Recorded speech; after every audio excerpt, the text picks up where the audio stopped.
guys, I welcome you all to Learn with Diamond Door. I hope that you all are well and of course you enjoy your life very well, right? And आपकी studies काफ़ी अच्छे से चल रही होगी और as you know that we are covering the whole syllabus of business studies class 12th और currently we are at the chapter of 12 that is consumer protection और उससे related we have already covered all every part of the chapter and now it's time to discuss the case study so that we got to know कि हमें कितना आता है और हम कितना केस स्टडी के अंदर इन्वॉल्व है और हम कितने अच्छे से क्वेश्चंस लगा पा रहे हैं राइट। तो इससे पहले मैं एक केस स्टडी ऑलरेडी डिस्कस कर चुकी हूँ and now let's discuss the next case study.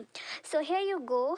A school on a swimming pool offered swimming facilities to the public on the payment of a fee, right? The school has conducted winter and the summer training camps to train boys in swimming. For this purpose, engaged a coach. Mr. Ajay enrolled his only son for learning swimming under the guidance of the coach. That due to the negligence of the coach, the boy drowned and died. The school denied any responsibility on its part. The coach claimed that he had considered experience in coaching young boys for swimming. Mr. Ajay decided to file a case in the appropriate consumer court and decided to claim a 50 lakh. So guys, this is the case study and I just wish कि किसी के साथ ना हो because it's a very bad case study that I personally feel. But क्योंकि ये case study आपको समझाने के लिए दे रखी है तो let me explain you and if you guys understood then you can proceed, right? Post आप अपना आगे के करके आगे आंसर तक जा सकते हैं but there are some guys who don't want to है ना lying on the bed and waiting me to explain तो I should explain it for them. So let's start. तो इसमें बोला ही सिंपल बहुत नॉर्मल सा बोला है कि मतलब कोई स्कूल है जिसके पास उसका खुद का स्विमिंग पूल है और उन्होंने बोला कि ठीक है हम लोग पब्लिक को भी अलाउ करते हैं एक नॉमिनल फ़ी के साथ।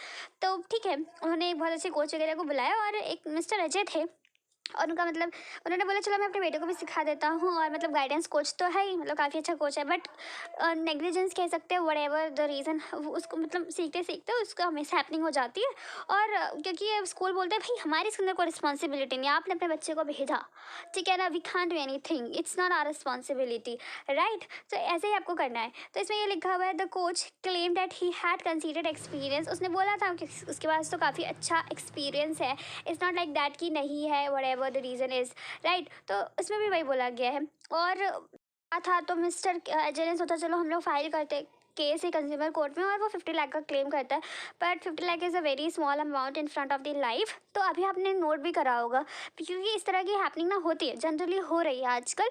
तो आजकल ना जब भी ट्रिप पे ले जाते समय कोई भी स्कूल अगर ट्रिप पे ले जाता है तो उसके नीचे एक लाइन लिखी होती है कि आपने नहीं नोट किया तो आगे से नोट करिएगा। इसमें लिखा होता है मतलब if any mishappening take place with your ward तो school will not liable for it, will not responsible for it and तब मतलब एक कंसेंट फॉर्म होता है उसमें साइन किया जाता है बिकॉज मतलब दो बहुत मतलब वो लोग पूरी कोशिश करते हैं कि कुछ गलत ना हो बट क्या मतलब हो ही जाता है तो ताकि स्कूल पे कल को कोई ब्लेम ना आए। तो इस तरह की चीज़ें आजकल हो रही है मतलब प्रॉपर एक कंसेंट जाता है व्हाट। तो हमारी केस स्टडी भी कुछ इस तरह से है। Let's see the questions. So the first question is against whom can Mr.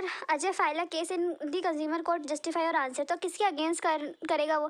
You remember हमने अभी लास्ट वीडियो के अंदर पढ़ा था जब मैंने लास्ट पार्ट कंप्लीट कराया था उसमें लिखा हुआ था against whom you can file a case। इसमें लिखा हुआ था कि can file a case against the school as well as the coach दोनों के ऊपर कर सकता है because failure to provide the basic safeguard in the swimming pool by the school and negligence of the coach amounts to deficiency in the services.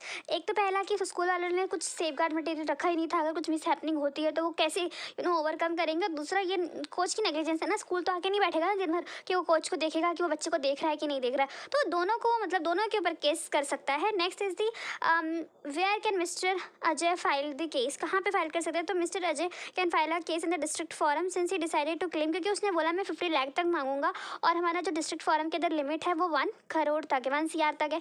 तो इसलिए इसको district forum के अंदर they have to apply for it and if the school authorities are not satisfied with the order of the court where Mr. Ajay Mr. Ajay had filed the case what option is available to them।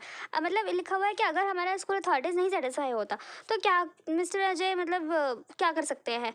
तो not satisfied with the order of the district commission they can appeal before the state commission with in 45 days of the passing the order.